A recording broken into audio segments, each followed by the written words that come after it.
Welcome to Marketing Futures, a series of the C-Suite podcast that we're producing in partnership with SAP. In this episode, we'll be getting to the heart of today's retail trends and discovering the shopping experiences of the future.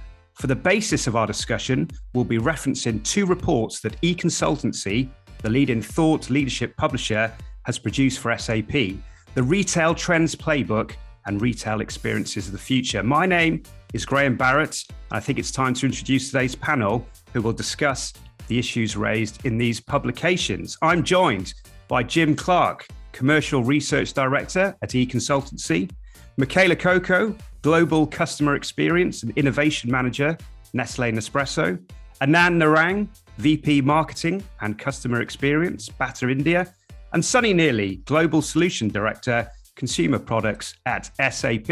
Jim, I'd love to come to you first. You and your team have put together these publications. They contain a wealth of insight, trends, and predictions. Could you just give us a brief outline of these reports and maybe some of your motivation behind writing them?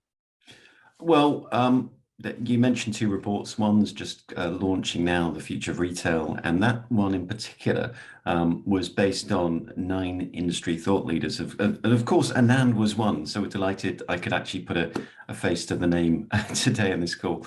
And other brand speakers included the likes of Asda, Alibaba, it's good ones to have on, Boots, Bata, and Currys. So the idea is it gives us an opportunity with this research to really gain a consensus of what's best practice and importantly, how this can be translated into actions for retailers considering their 2022 e-commerce strategies. So really just it's sort of looking at what retailers think works, what's worked for them, particularly over the holiday shopping season, and the trends that are on the horizon that will really give retailers the opportunity to shift the needle on sales. So you could call, we call the first one a playbook. You could call both must-have toolkits in a way. In the most recent report, as readers will no doubt discover, we organize things into very structured, easy to consume ways. So 5 key trends that retailers really need to know. And then there's 4 pillars of best practice that they should have in mind as they attack 2022. Sunny, let me come to you next. You've read these 2 reports. What are some of your takeaways from them, and how does that impact the way brands need to navigate the current retail landscape? Yeah, thanks guys so much for having me. Listen, I love the reports, and throughout the reports there was a theme of consumer data and how that's just it's gotta be the foundation for everything we're doing in terms of increased consumer engagement in this industry. And I think this is a long-term trend. I've been in FMCG for years, and when I look back to back at the explosion of digital media, 10 years ago, I was managing Diet Coke at the time in North America. I remember going into the merchant for one of our biggest customers, CVS, this pharmacy chain at their headquarters, and the merchant knew more about Diet Coke consumers than I did, because he had a retail database of 75 million consumers. And I think that's to me, that illustrates the data deficit that FMCG firms face. You've got retailers have these massive databases of their shoppers. And then you've got the media and ecosystem that has just exponentially more data than we do because of all the digital inputs they've got. So there's this data deficit. Now, brand managers, it hasn't affected them. They haven't really cared that much, and they might not care now, but that data deficit is becoming an engagement deficit. And I think it's critical that data is driving what marketers do moving forward. I think there's another point in the studies that I was reading. I saw another recent report from Boston Consulting Group on digital transformation about how when you have consumer target information using identified consumers, it can drive a 40% increase in your spend efficiency for digital. I think that's the type of data, that's the type of impact that brand managers just can't walk away from. The media landscape becomes more and more cluttered. The MarTech landscape is wildly varied and cluttered with 8,000 different solutions out there. I think brand managers are going to need a simple solution for solving those 2 different deficit problems, the data deficit and the engagement deficit, by bringing their data foundation together with capabilities that can drive omni-channel personalization. So that's that's kind of my summary of it. But I love the reports, and look forward to leveraging them. Yeah, some really interesting points there. And the accelerated shift to e-commerce over the last couple of years, and you just mentioned it, the essential role that omnichannel plays in their brand strategy is really crucial to these two reports. Anand, if I could come to you now, how has Bata evolved its omnichannel offering? Batals Journey over, I would say, has, in our journey towards omnichannel, it has transitioned from being single channel to then multi-channel and today omnichannel. And I would say, every 2-3 years, it's a moving goalpost for us. We think that we are reaching to our omnichannel, and then, a few things, a new experience comes in, and then we say, okay, we have to start a little bit from scratch, I would say. So we are a footwear and accessories retailer across 70 markets. We have about more than 5,000 stores across these markets. And we sell, the shoes for the whole family. That includes sneakers, formals, fashion, and, the whole variety. So in India, we have about more than 1,500 stores. That includes Bata stores. And then over the last 90 years that we have been present, the last 5-6 years have been very exciting in terms of transitioning towards omnichannel. So we used to be exclusive business outlet stores, and that's how the journey actually started. And about 4 to 5 years back, we launched our own B2C portal, which was Bata.in. And primarily, the products would be slightly different on both channels because sometimes there would be markdowns and sale on stores and, online, so there would be separate inventories for different ones. And then about 3 to 4 years back, we started selling on marketplaces like Flipkart and Amazon in India across there, What we saw was that while we started selling our products in different channels, each channel would actually have slightly different audiences to cater to. And some of the audiences would be common. And, sometimes the price variation would be there, So that was one challenge that we saw. Also, the customer experience varied that, if you would buy actually online, you would be actually asked to return it online and not, probably drop to a nearest Bata store, which was actually one of our strengths. So what we started doing was, we started connecting inventory across all these channels. So today, having done about 5 years of, I would say, multi-channel to omni-channel journey, we started giving one inventory view across all stores and marketplaces. So the same product can now be seen across all. The pricing is actually consistent across all channels. So, the consumer doesn't need to actually look around and shop around and say, hey, can I actually shop for the same product at a lower price in other channels? So the pricing is very consistent across there. What we also started doing was actually helping consumers because, the journeys actually became omni-channel. So while from the brand's perspective, we wanted to have presence across channels, we saw that, okay, during the pandemic, consumers were stuck at home. So what could we actually do, So things like, one of the key things in a shoe trial is actually knowing your shoe size, So we created an experience which was actually scan your feet to know your shoe size, the Bata shoe size. So consumers could just point their, camera at their shoes. It's a link actually available on our website. The same link is actually available on our, social portals also. It would seamlessly, tell them their size. So when they're actually on the site, they could actually place an order. What we also saw was that, this actually lowered the cost of actually, the servicing the consumer because the return percentage, which is very common in the online business, that actually dropped by 5 to 6 percentage points across there. Also, what we started doing was because during pandemic, consumers were actually looking at, let's say touchless experiences or contactless. So we started giving the same information by embedding the QR codes during their journey. So when you are in a retail store, you want to actually know what are the latest coupons that can actually be applied, what are the gift vouchers you have. So we started putting QR codes, they could just scan it and, the information would be returned to them over a WhatsApp message. Or, even, they could actually log in and actually check out their points across there. Another thing that we actually did was to actually help support the staff drive conversion. We actually launched home delivery service. So while we had, Bata.in and exclusive business stores, but we also launched home delivery, which is basically the connected inventory across multiple stores. So if you walk into a store, the same shoe or size or color or design is not available. It can be placed as an order from another store, and it can be home delivered across to you. So I think while we actually did some of these transitions from an omnichannel perspective, another thing that we actually did was consumer wanted flexibility in payment options. Because some people had access to credit cards, some had debit cards, the younger audiences had wallets. So we started offering all these flexible payment options, whether you want to buy now and pay in 3 installments, or pay upfront via cash or over credit card. So all these things started coming in. So it has been a great journey for us in terms of how do we serve the customers and offer, let's say, a consistent experience from an omnichannel perspective.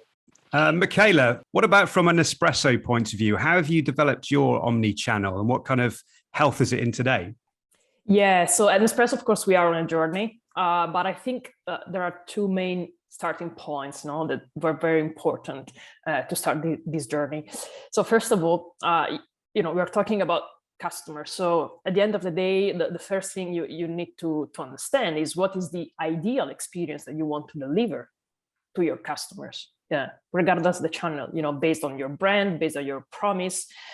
So once you identify that, you have already a big foundation and a big starting point, very important, that will drive you throughout the journey, will help you making decisions on what to do on each channel. And then, of course, you need to define a channel strategy. So as you might know, for Nespresso, for example, boutiques are more like experiential point of sales. So we are able to deliver an experience that it's not possible maybe on other channels. We know, how much it's important, the human side of it. So for sure, you need to define what is the objective of each channel, but also you need to be flexible in, providing and letting customers do what they want on the channel that they wish, because we have a customer base that could be very, very different. We have younger customers, we have digital savvy customers, we have customers that have been with us forever, and maybe they like to go to the boutique every week. So you really need to personalize then the experience, not only based on the ideal experience that you want to deliver and the channel strategy, but also based on the customers. And here is where data come in. But if you have a lot of data, but you don't have these 2 pillars that you set at the beginning, so the role of each channel and the ideal customer experience that you want to deliver, probably you will not be able to deliver a similar experience. So by putting all of this together, so data, strategy and vision that will guide you, we are able to deliver a similar experience on the different channels for the different customers. And of course, another key point that we care about is to maintain consistency. Because customers switch from a channel to another even within seconds. I could be in a store and at the same time being on the company website or on the app, or also on other brands application. So you need to guarantee consistency, because when customers see inconsistency, then they don't believe in the brand anymore, they don't become loyal and so on. So it's very important always to put the customer at the center and to keep your promise within the journey and in all channels, leveraging on this data and on also the brand values and strategy as well. So this was the starting point. We are on a journey, of course, a very exciting one, and we are delivering some great initiatives that are helping us in this omnichannel strategy. Sure. You mentioned your boutiques, and I've seen them. They are beautifully designed and a very warm environment. So you mentioned how they kind of interact with the overall omni-channel experience. Are there kind of digital touch points within the stores where customers can interact? So yeah, our boutiques are a key touch point, and we built all our success in the retail. And there is the human experience that you cannot find on other channels. Also, our sales assistants are called coffee specialists. Why? Because really they are coffee experts. They really tell you the stories about coffees, farmers. They really guide you through the coffee journey and the coffee experience. It's not only about selling capsules, And yes, we are now creating some hybrid experience first on both ways. So we are trying to bring the human experience that you can find in the boutique on our online channels. And vice versa. If you enter Nespresso through the online channel, we try also to bring you to the boutique in order to make you live this human experience even more. So you can enter Nespresso through both channels, physical and online. And what we're trying to do is to combine these two channels. So for example, now if you enter Nespresso through our website, you would be able to experience a personalized video storytelling. So basically, there is a coffee specialist talking, and as a customer, you can choose the topics you want to deep dive, and based on your choice, you will see different content. So the storytelling is personalized, and this coffee specialist will tell you what you want to hear, what you need to hear, depending on the type of customer you are. Maybe if you are a new customer, you need to hear some things. If you are not a new customer, you've been loyal, you need to hear other things. So we personalize this, and also we put the digital customer in touch with a coffee specialist in the boutique through video chats. So basically, what you can do from home, you can kind of have a boutique experience from your sofa, and you will actually be able to speak to a coffee specialist within the boutique environment. So not in the call center, because in the call center, we have this capability, but you don't have this boutique, ambience. So why with these initiatives, we are trying really to combine the two channels and to leverage, to bring one channel's benefits into the other one and vice versa. So it's very important. And for us, the coffee specialist figure, it's key to deliver this extended experience to online customers. And then of course, the way we communicate in the boutiques, we're trying to use it also on our digital channel. So it's a lot about storytelling, a lot about our values. It's not more, it's not anymore just transactional. We need to bring added value and to engage with our customers also through different content than before. So that's how we are trying to manage it. Jim, this is a really good time to bring you back into the conversation, actually, because in Retail Experiences of the Future, there's a lot about how brands are developing their stores, their physical stores. Nespresso is a brilliant example. Could you give us a few others from the report? I loved Michela's example. I actually think, Michela, we need to interview you for our next report. So I'm sure I'll reach out to you at some point. And yeah, we saw the reports are chock full of innovative examples like that. I think one that resonated with me was Freshipo, and that's established in China. It's credited with boosting the popularity of online grocery shopping in the region. I think 60% of sales are online, but it's in-store that's particularly digital. It's sort of that phygital promise. So it has a lot of things that you might expect that you would normally get in your local weekly shop, but lots you wouldn't. So let's say you're in the fresh seafood section, they sell lobsters. You can scan the barcode, and then the app actually provides you with a rundown of where it came from, where it was sourced, even a digital certificate that it was organically farmed. So these are things that are important to shoppers right now. But even better for me, because I don't know how the heck to cook a lobster, would be that it would recommend, do you want to have it cooked in your in-store restaurant?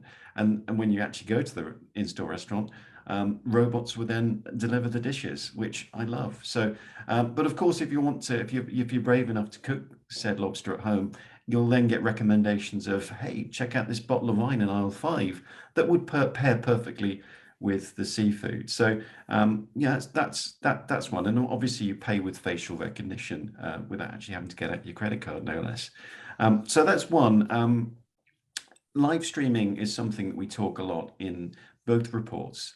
The point we make is it's a collision between retail and entertainment, and the commentators we spoke to talked about how this represents a significant move away from the more efficient shopping experiences that we might observe in the West, and certainly when it comes to live streaming and live commerce, China again is leading the way. And our Alibaba commentator David Lloyd, who we spoke to, told us that actually makes up 10% of all key e-commerce in their territory. And given the size of Alibaba, that's a lot, I'm sure, phone numbers. And it's perhaps unsurprising that we see increasingly retailers in the Western markets move into this, and that will be a focus in 2022. Indeed, check out the stats in the report. That will give you a lot of insight. But the third and final example I want to draw on is Currys Shop Life, and that's kind of links on from what I was saying just about China. It's a case study. It's part of its campaign. Yes, I am human tagline, which has been advertising. And through that, you can have a real one-to-one conversation with a shop assistant. You get to the site, up pops a window. You can actually connect with a real person. And customer satisfaction has gone through the roof. And so much so that this was brought in as a sort of pandemic alternative to going to the stores when they were shuttered, and they're actually continuing it post-pandemic as the world opens up. So yeah, those are just a few of the examples, Graham, that we've covered off in those reports. Yeah, superb examples. Sunny, I don't know if you want to come in there because you've been researching some of your own examples, haven't you? Yeah, we've been working with a couple of different companies. I want to talk a little bit about Adidas. I mean, this is a FMCG apparel footwear company, that is really enhancing its brand experience via mobile, which I think everyone's seeing. There's so much personalization possibility, when you go into the mobile space. Well, Adidas has this amazing, fitness app, this collection of apps actually called Runtastic for running, for training.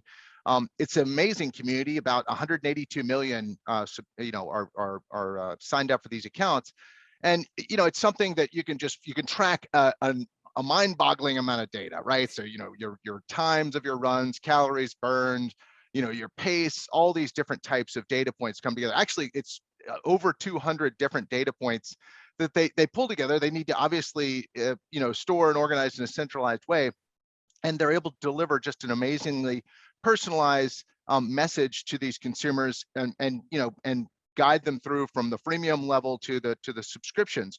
It's been a fantastic revenue driver for them. And it's thanks to personalization, harnessing all that data, that they've been able to see things like a 200% subscription rate rise just in 1 month.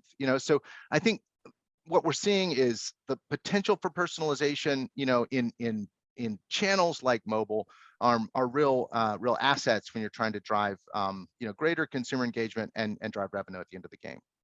Yeah, and I think we're talking a lot about engagement here, aren't we? In terms of whether it's Adidas, Runtastic, whether it's Nespresso stores, whether it's Freshipo, all these different things. Anand, let me come back to you because you've actually segmented your customers into 3 categories, haven't you? So could you tell us a little bit about this and how your strategies differ for each one?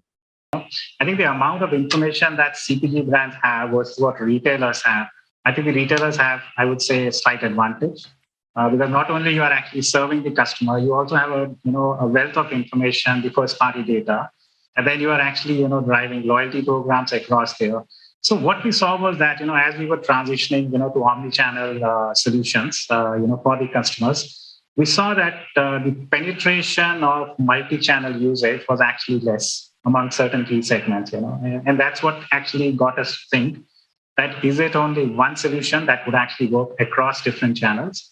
Is it one size fits all?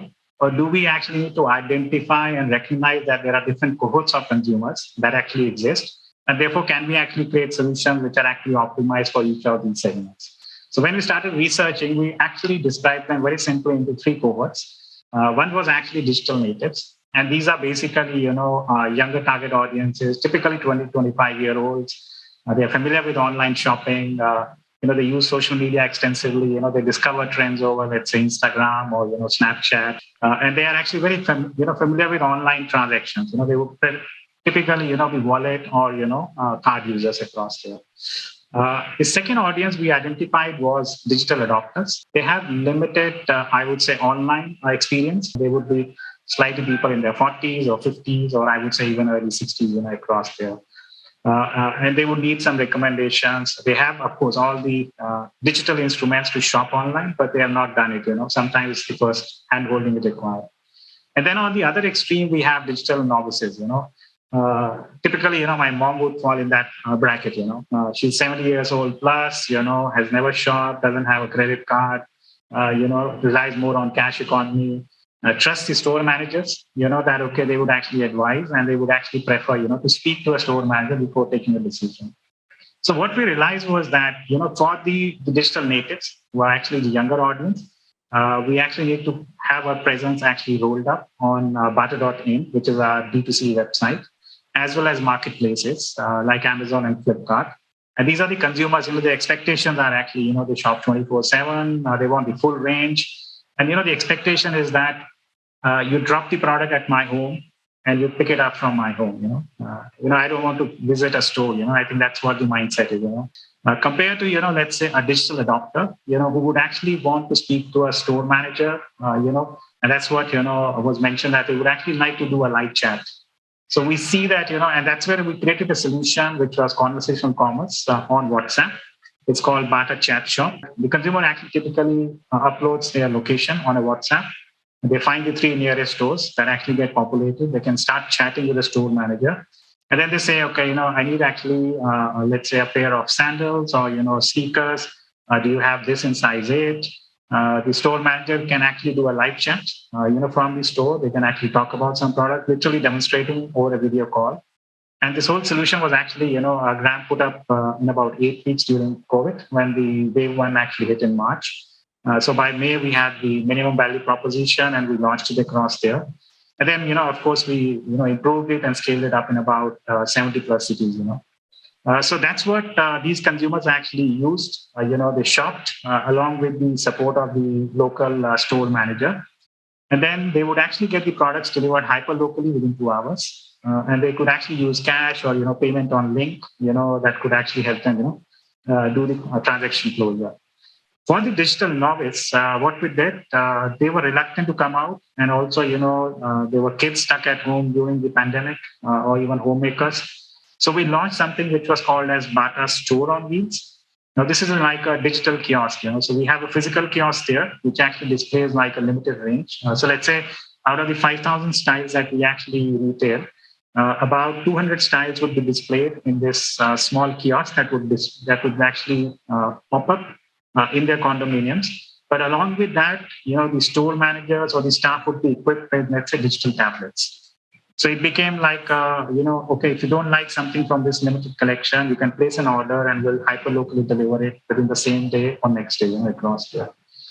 What we saw was that pre-pandemic, our digital sales contribution would be about 3 to 4% out of our overall retail sales. But post-pandemic, it's actually reached about 5x. So it's now 15-16%, of the overall sales. So we saw this huge jump in numbers because we recognize that it's not one solution that fits all. We require basically tailor different solutions for different audiences across there. Yeah, that's fascinating. The lengths that brands are going to, the innovation that they're trying to introduce to attract these different segmented customers, as you call them. Michela, let's come back to you. Aside from your boutiques, what other ways do you use to engage with your customers?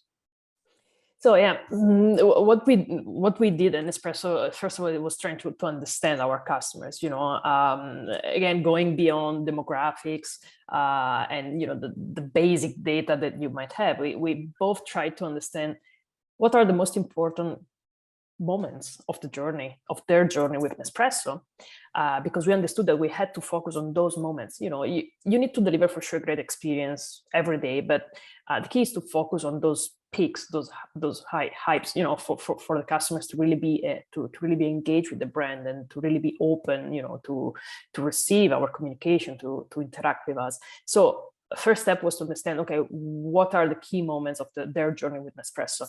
And then we had to understand who are these people. So we work on archetypes, we try to understand how these people, what these people are driven by in their life, what are their values, what they care about. That's in general. And then once we understood the general picture, then of course we translated it into Nespresso. So we understood what we had to do for the different archetypes in those important moments of the journey. And, we engage with them in different ways. For example, we made a big step in terms of personalization. So it's not, some years ago, it was enough to send you an email, using your name. And there was the basics, personalization. Of course, we made a step forward, and now the most important thing for our customers is to be guided through their coffee experience. So we have quite a wide coffee range that keeps evolving because we innovate a lot in terms of coffee and coffee development. We introduce new origins. We really do crazy things in terms of coffee. But the thing is that customers might feel lost, so we might lose power of our innovation if we don't engage in a relevant way with our customers. So we need to. So what we do is, for example, we personalize our communication based on coffee preferences, based on their consumption occasions, based on the fact that if they like, I don't know, black coffee or milk coffee. And this, I can tell you, can change drastically within the different markets that we have. Coffee habits are very different. So one of the key things that we do is try to be relevant in their coffee experience by guiding them through the coffee range understanding, first of all, because customers, they want to understand the coffee range, and then exploration in order to keep finding their preferred taste and thus their preferred coffee. And when there is innovation coming in, guiding them through this innovation. So this is one thing that we do through our, for example, onboarding program based on emails, but not only, because the same experience we replicate in the stores, in the boutiques. So if a new customer comes in, we want to understand, okay, what's your taste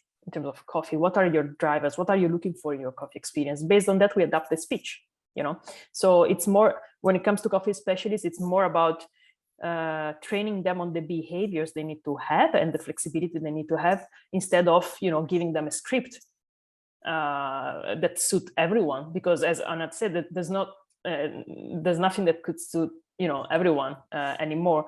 So both in your data and technologies and in your human interactions, you need to really be flexible and work on the behaviors rather than on the script.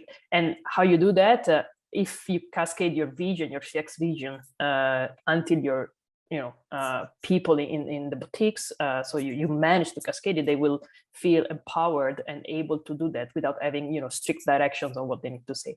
So this is how we are trying to work on personalization and on targeting these archetypes in the key moments of the journey.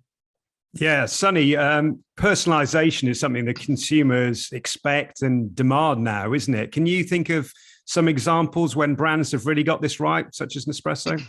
Sure. Yeah, and I love hearing the examples and the description that Michela was giving. I mean, I think we're seeing some trends emerge, some keys to success, because what we're working with Puma right now, another footwear and apparel brand, and doing a lot with their CRM omnichannel across Europe, about 27 different countries. So like Michela had said, a lot of different tastes, a lot of different consumer segments within these broad markets, broad geographic areas. But what we're doing with Puma, I think, is pretty exciting, because we're able to personalize all the way throughout the funnel, from consumer acquisition through to frequency and loyalty. On the consumer acquisition side, a lot of that's happening, through the web channel. I mean, just website visits. When you see a consumer come in who's new and unknown, provide them with a small incentive to join the mailing list, to opt in, and just by doing that small level of personalization, Puma has been able to see, their database increase by 50%. So an average, subscription rate of about 1,000 new consumers per week, that's coming up to about 10,000 per week. So pretty exciting, just at the front end of the funnel. But when you get further down to the funnel, and that's where, obviously you're talking about much more data you have on consumers. They've been shopping, you've been tracking and understanding much more detail about them.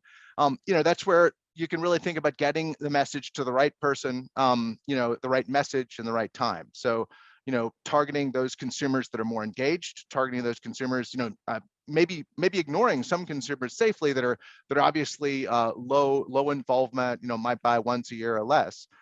Focus on those consumers that have purchase intent.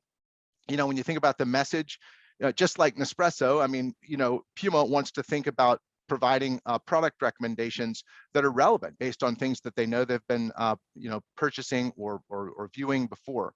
And then also right time. I mean, when you send, your communication makes a huge difference. And some shoppers, are up in their morning commute. That's when they like to do shopping. Others are late night shoppers. Send it at a very relevant time, to communicate kind of on their terms. But I think it's, for me, it was just really exciting to see Puma have this success, both on the acquisition and then through to frequency and loyalty, all through the funnel. And I think the real win is they've seen their open rates, click-through rates increase by about 10%, which everyone knows that has a fantastic impact, in terms of revenue engagement.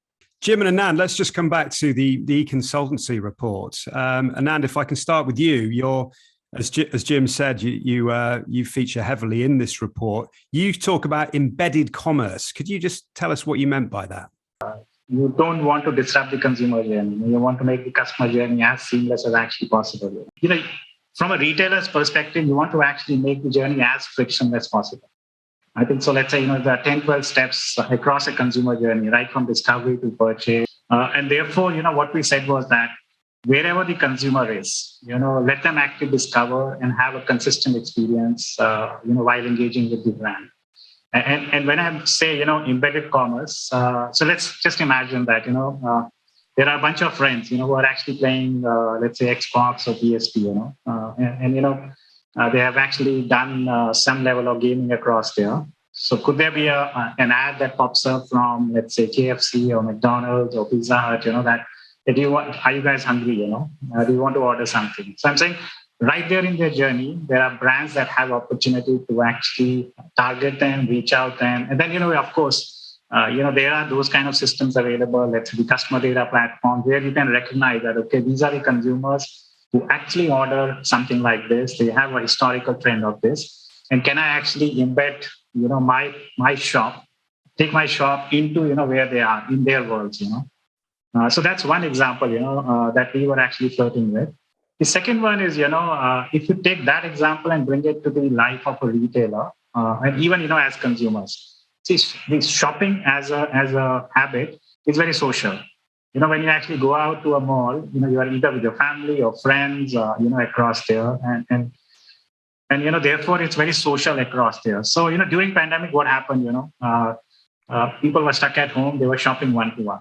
And therefore, what do? Can you actually allow virtual co-browsing? So when I'm actually seeing, let's say, a pair of footwear on Bata site, or an H&M, or Zara, can I actually share that over a WhatsApp with my friend? So similarly, people actually co-dining. You're stuck at home. How do you do? Can you actually have that multi-screen experience? And we know all that. The Zooms and Teams of the world actually made that, enable that. How friends were actually stuck in different places. So therefore, there was a sharing experience across there. If you actually fast forward it, there are these new, network-based business models, which are there, what you call as also digital or platform business models, which allow you as a retailer or omnichannel retailer to connect into, a bunch of users or settings. So let's say Amazon works on a network-based business model. So does Uber, across there. And when you take these and actually bring it to the life of a retailer, what it could mean is that, let's say, in our stores, for example, we offer, let's say, you can scan your feet and you can actually get a curated, customized insole for your shoes. Now, if I give this kind of functionality, which is, scan your feet to create a customized insole to, let's say, a patient who is actually visiting the doctor and who has a knee pain. Now, what does the doctor do? They actually have the capability to actually scan this, and that's what we are thinking about. Scan, the patient's feet and actually place an order, which actually comes to us. So I don't have that customer, in my store, but that customer is actually there in a hospital or let's say in an online app, which is like let's say a pharmacy app. And the customers can either do it themselves or, they can actually do at a hospital, where a doctor is actually there to help them actually support that. So that's how the complementarities can actually come in. And you could actually look into embedding your shop, or let's say what we call as embedded commerce, where consumers are, at that particular point in their journey, of experiencing a brand. So that's what we mean by embedded commerce. Michela, if I could just come back to you at this point, because I'd be really interested to know about sustainability. I was looking on the Nespresso site. Sustainability, your green credentials are kind of front and central there. How important is that to you as a brand? And how do you communicate in a way that is credible and believable to your customers?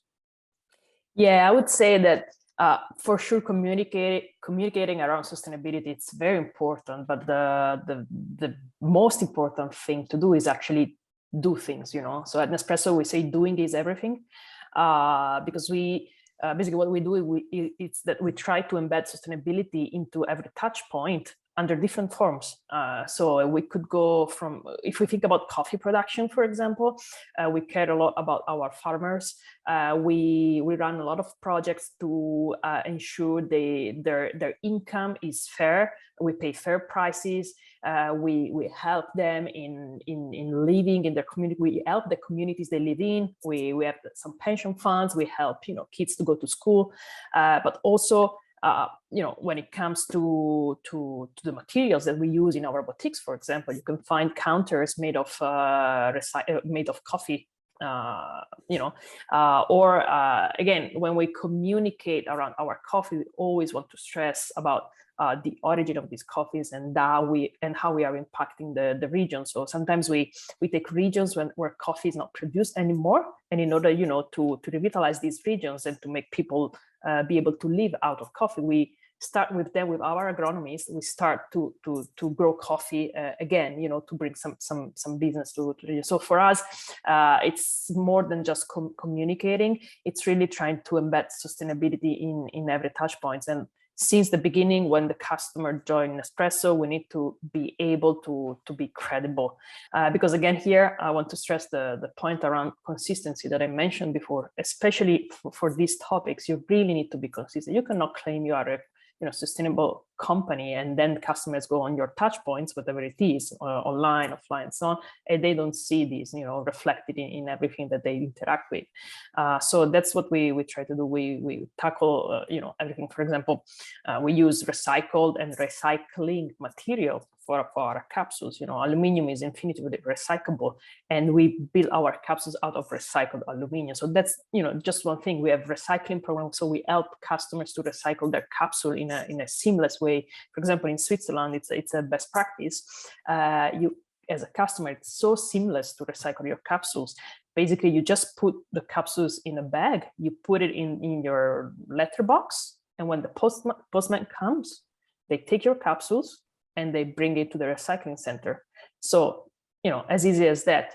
Of course, this is not possible in every country because, as you might know, there is, some regulations are different, but this is really a best practice to make sustainability effortless for the customer, because the customer, they want to be sustainable in general, but they want the company to make the biggest effort. Then they contribute a bit, they want to contribute, but again, they put all the effort on the company, and that's where a company needs to play a key role and enabling this sustainability, making customer join you in your sustainability mission.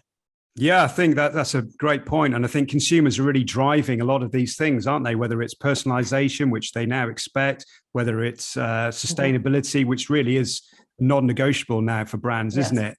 Jim, Sunny, let me just have a brief final word from you both about the reports. And what struck you the most? I mean, is it the pace of innovation that we're talking about today? What struck you most, Jim? Well, I think that we do a lot of research into retail, and generally the executives we interview or survey are the most aware of the need to change and evolve to keep up in what is an incredibly competitive and evolving sector. And so it's very easy to get left behind. And I think one of the things that came out very strongly, at least in the interviews that we ran for the report and also in the first report, was the importance of connected commerce. Obviously, shopping's always been a social experience, and I think recent trends certainly have opened up consumers to the idea of sharing experiences across geographies and virtual worlds, and we do explore that in more detail in the report. And I think one of the ones that we draw out as a case study is Teo Bayo being a great case in point. We talk about Meta. Meta is in the news quite a lot at the moment, especially with Facebook, and this is a great sort of very successful example of that, a virtual world where you can personalize your avatar and then buy virtual branded goods online and socialize with all your friends. So I think the last couple of years have certainly opened up people and shoppers, particularly in the West, to the potential of this. It doesn't seem strange and weird and wonderful anymore.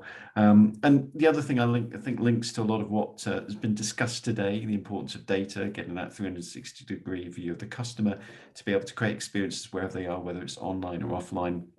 And I think, certainly we'll see shopping habits evolve, and we talk about that in the report, as customers demand ever more personalized experiences. And of course, the role of the store will remain, important, but obviously it's going to be more embedded into the customer journey to stay relevant. And obviously that's where, data comes into play, the ability to get that unified customer journey to deliver, automated experiences in some cases at scale. And I think one of the ones I liked, and I think we drew out as an example in the report, was Nike's Rise concept stores in Asia. It's like a lifestyle hub. You can go in, you can socialize, get your shoes fixed, personalized. You can enlist in community events. You can see your running stats on the board, which sort of is a sign to sort of note people that are in store that are logged into the running app.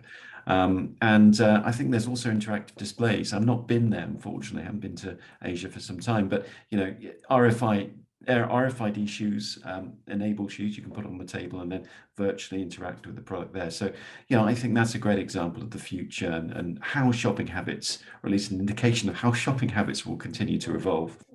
Sunny, we're just about out of time, to be honest, but if you could just give us one final word on the trends that you expect to see this year. Yeah, exactly. Well, I mean, look, we've had an incredible discussion here with a lot of very sophisticated brands. I think a lot of digital omnichannel maturity. I think this should be a little bit of a wake-up call to some of those categories, that aren't as data rich, that aren't as digitally mature.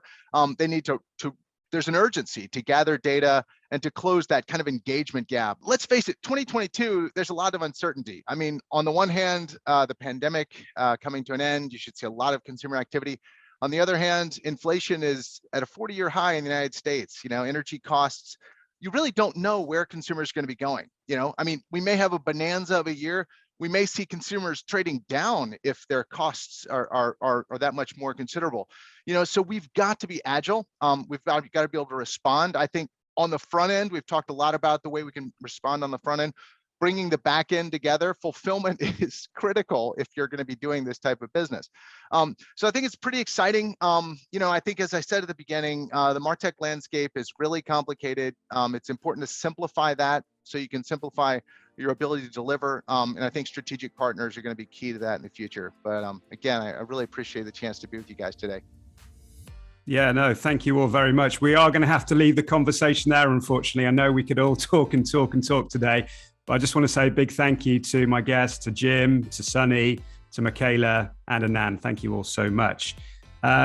We've talked a lot about the Econsultancy reports today. If you'd like to download those reports, please visit sap.com/omnichannel-retail, and you can have a good read of the two reports we've discussed today.